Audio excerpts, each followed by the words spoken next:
This is the all-new Toyota Veloz。这个 Toyota Veloz 呢，在马来西亚是用来取代掉 Toyota Avanza 的。那如果你稍微熟悉 Toyota 的过去，就知道 Avanza 呢，它是一个后轮驱动为主的车型，而这个 Veloz 呢，就是改为 front-wheel drive 前轮驱动，从后驱改为前驱，节省成本。而且它采用的平台就是大家都知道的 DNGAB 平台，采用相同平台的车款还有 Perodua、Alza。还有的还是 Xenia， 而这个 Toyota Veloz 呢，在其他市场也被称作为 Avanza， 可是，在马来西亚呢 ，Veloz 就正式取代掉 Avanza， 所以今后你不会在 Toyota Malaysia 的官网看到有卖 Toyota Avanza。那重点就是这个 Toyota Veloz 它的售价从95千马币起，也就是比最顶配的 Alza 贵了接近2万块。2万块是一个很大的重点，因为这个 Veloz 跟 Alza 他们都是出自同一个娘胎，也就是在 Rawang 的组装厂，所以 Alza 跟 Veloz 都是出自同一个妈妈生出来的，只是被装上不同的套装，被换上不同的 logo， 仅此而已嘛。所以我今天这集我们就用短短的10分钟来跟大家介绍一下这个2万块到底贵些什么东西，是贵在 tax 吗？是贵在 spec 吗？还是贵在它的动力输出等等。所以影片开始之前，记得订阅 subscribe 我的频道，欢迎 follow Instagram account 来加 Facebook page。Let's move on。虽然都是采用相同的引擎、相同的平台，但是我个人觉得这个 Veloz 呢，它长得是比 Alza 还要来得好看的。不要误会啊，我不是因为它是 Toyota 我就讲它比较好看，然后我觉得它是 Perodua 它就不好看，不是这样子啊，是我真心的觉得这个 Veloz 真的长得比较好看，因为在前格栅这边呢，它用了很多的 high gloss plate 的材质，而且看起来比较简单。那对我来讲呢 ，Alza 它就有一点复杂，太多 chrome， 太多一些花花边边的东西。当然，这个是为了迎合不同的市场，因为 Veloz 呢，它不只是在马来西亚销售，它同时也在不同的东南亚国家，甚至是一些亚洲国家销售。而那个 Alza 呢，就 only 只是在马来西亚销售，所以他们target的客户群不同，而且一个卖7万多块，一个卖9万多块，从这个价钱你就能够知道他们有这个target customer 上面的不同啦。当然，这辆车子除了造型不同之外呢，它这边是用了 Toyota 的这个 DRL。Daytime Running Light 有日间行车灯的 LED 大灯设计，所以它除了是造型之外，它的颜色啊，你看这边一整片都是 High Gloss Spec 等等，然后下面还有银色的边等等，就让到这辆车子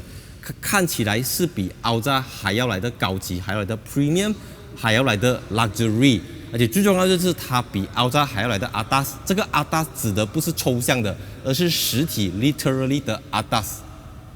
那我说它 Atas 它真的是比较 Atas， 因为它的 minimum ground clearance 是190个 mm， 也就是比 Perodua Alza 高了30个 mm。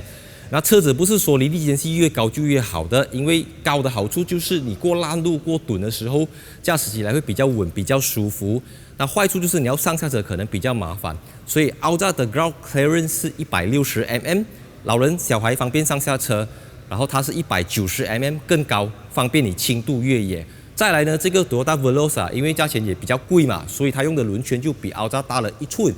它是17寸，而且用的是 Toyo Process 的 CR1 轮胎，它的尺寸是205/50 R17， 所以如果你有看我之前介绍 Alza 的影片，你就知道，我说 Alza 最大的缺点很可能就是在轮胎太小 ，OK， 16寸不够大，所以这个17寸我觉得这样看起来驾驶起来肯定是会比 Alza 还要来得稳，但是车身又比较高哦。所以 cornering 方面，我们要等到实际试驾才可以知道。当然，今天我特别选的这2颜色就是蓝色搭配黑色的车顶，就是有一个 two tone 的设计，而且它这个 roof rail 车顶架是能够承受75公斤的重量。那相较于车头灯和 front grille 呢，我觉得在车尾的部分 ，Veloz 跟 Alza 的差别是相对比较小的。它们最大的差别就是从 Perodua logo 换成 Toyota logo。我讲从其实也不可以这样讲，因为它们是一起出来的车子，只是一个先 launch。一个迟 launch， 而且我再次强调，他们都是出自同一个厂，所以 Toyota logo 下面就有 VELOZ 的这个字样。那这个字样呢，就跟 Alza 有更明显的分别，因为 Alza 用的是一个斜体式、相当复古的字样在这边。所以这个车尾灯它就让你 imagine 自己好像驾着一辆 Harrier 这样子啦，因为他们都是采用类似的贯穿式 LED 车尾灯。当然，很多人可能会讲，你花多2万块就是换了一个 logo， 那实际上也可以这样子讲，因为你想到Toyota logo， 它可能可以联想到 Harrier， 联想到 Alphard、Wildfire 这种车子，甚至更高级的Toyota车款。可是 Perodua 毕竟它的天花板可能就是现在这个 Veloz， 现在这个 Alza 啦。所以我觉得有时候7万多块跟9万多块，它固然是差了2万多块，可是对很多消费者来讲，他们更强调的是 uniqueness， 它不要人云亦云这样子。所以我之前驾凹扎的时候，我有讲这个凹扎好像少了一点什么东西，而它少的那些东西，我真的是在 Veloz 上面全部找到了，所以它补足了我觉得凹扎不够的东西，但是你也要相对补足那些不够的钱啊。You know what I mean？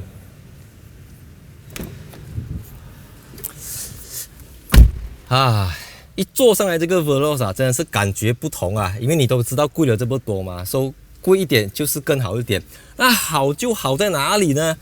首先一坐上来车子，我最喜欢的就是这个 Toyota Veloz， 它是有 telescopic。So what is telescopic？ 就是你的方向盘是可以除了 tilt up 跟 tilt down 之外，你是可以推进去、拔出来、推进去、拔出来、推进去、拔出来这样子。OK， 这个东西Alza没有，而且也不是你可以在后面自己加的东西啦。所以 telescopic 是一个至关重要的东西，特别是对我这样子身高178 cm， 可能脚会比较长的人来讲，它就能够让我不需要坐到这么前，脚不用打到 steering wheel， 就可以找到一个适合我自己的乘坐空间。除此之外，这个方向盘跟Alza是一样的，只是 logo 就换成了 Toyota 的 logo。再来还有另外一个东西，我自己比较喜欢的就是它用了Toyota家族式的 Aircon 面板，所以这块面板呢，你可以在其他Toyota的车款看到，而Alza就用了跟 Myvi 一样的那个 Aircon 面板。我个人觉得，无论在质感跟使用的操作界面上，Blue 那个看起来可能比较好看，不过它的质感相对比较 cheap， 比较 plastic 一点。那这个东西就比较，你看还有 Chrome 的边的呢，就真的是比较高级啦。Dashboard 这边也用了白色的这种元素，就是软质皮革包裹，还有白色的缝线 ，Veloz 的名牌。那这个东西就比Alza大大的提升。虽然它不像Alza F1这样子用了很多红色的边啊、红色的饰条，可是我觉得它真的是比较 premium， 而不是很 Gina 这样子。OK，sorry，I have to use the word Gina。我觉得Alza真的是有一点太过 Gina 了啦。再来，这个 Veloz 还比Alza多了 Ambient Light， 它是蓝色的氛围灯，透过中控台旁边的饰条，还有门边的饰条，让这辆车子在夜晚的时候提升了整体的 ADASness。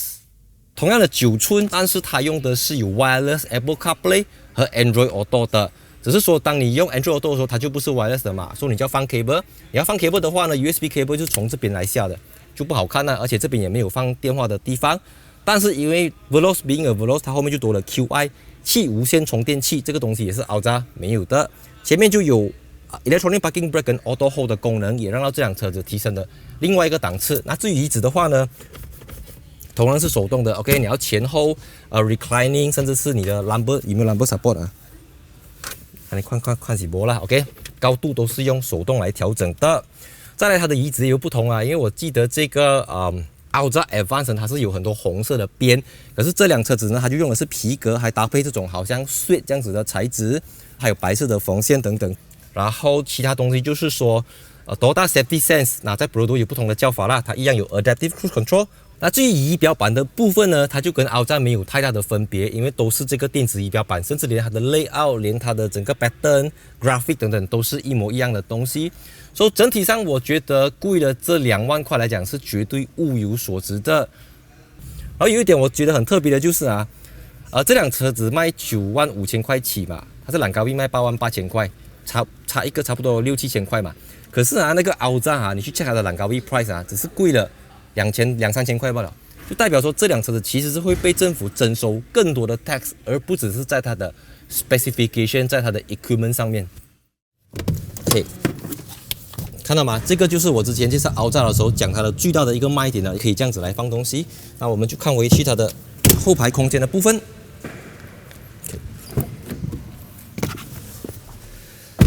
那Toyota Veloz 呢，它虽然车身离地间隙调高了，不过Toyota对它的定位一样是 MPV 而不是 SUV， 所以 MPV Multi-Purpose Vehicle 多用途的车辆，你就有多用途。这样椅子有非常灵活的，你可以看回去我之前介绍这个Alza都是类似的东西，然后上面有冷气出风口，这个就是很多 SUV 给不到你的。再来这边可以调整 Aircon 的大小开关，后面这边下面也有2个 USB Type 什么 Type 2.1A Type A 的接口。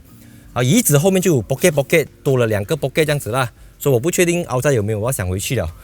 关于这辆车子它的灵活性、载物空间等等，你可以看回去之前那一支 Blue Alza 的 video， 因为今天我们只被分配到不到1个小时的时间，后面有人在排队，而且我很紧张啊，你知道吗？很紧张，你也没有办法细细品尝。然后刚才跟他们拿到了 Veloz 的 slot， 我的试驾 slot 大概是在12月头。12月中这样子啦 ，OK， so 到时候我上入试驾，再跟大家带来一个更详细的介绍跟全面的分析。今天只是一个 first look， 一个 quick look。So 喜欢影片记得分享、按赞、订阅、follow Instagram， 然后 like 一下 Facebook page，and see you in my next video。3, 2, 1。